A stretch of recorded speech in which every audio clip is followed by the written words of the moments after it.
ভারতে নতুন আতঙ্ক, কতটা ভয়ঙ্কর জিবি সিনড্রোম।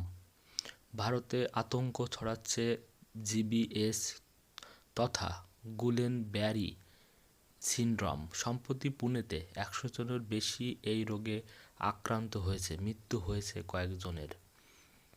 প্রাথমিকভাবে চিকিৎসকরা জানিয়েছে, খাবার বা পানি থেকে সংক্রমণ এর নেপথ্যে থাকতে পারে মূলত একটা ব্যাকটেরিয়া।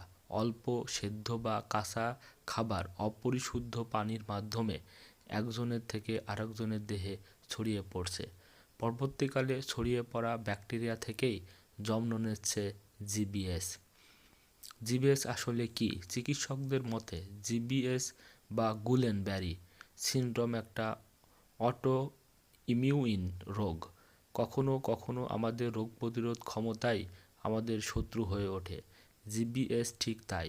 এই রোগ প্রতিরোধ ক্ষমতা দেহের স্নায়ুগুলোকে আক্রমণ করে, ফলে বেশ কিছু স্নায়বিক সমস্যা দেখা দেয়।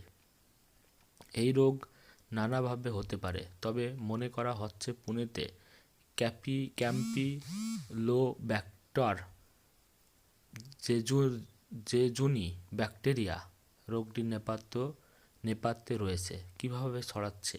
চিকিৎসকদের অনুমান, সংক্রমিত পানি ও খাবারের মধ্য দিয়ে রোগটি ছড়াচ্ছে। খাবারের সংক্রমণের একটা বড় কারণ কাঁচা বা অল্প সেদ্ধ খাবার।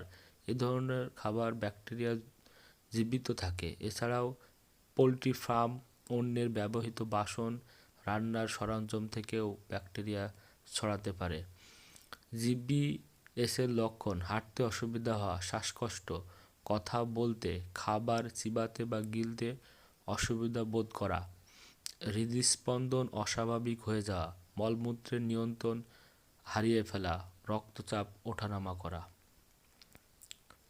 জিবিএস বা গুলেন ব্যারি সিনড্রোম কি সংক্রামক? চিকিৎসকরা জানাচ্ছে এই রোগটি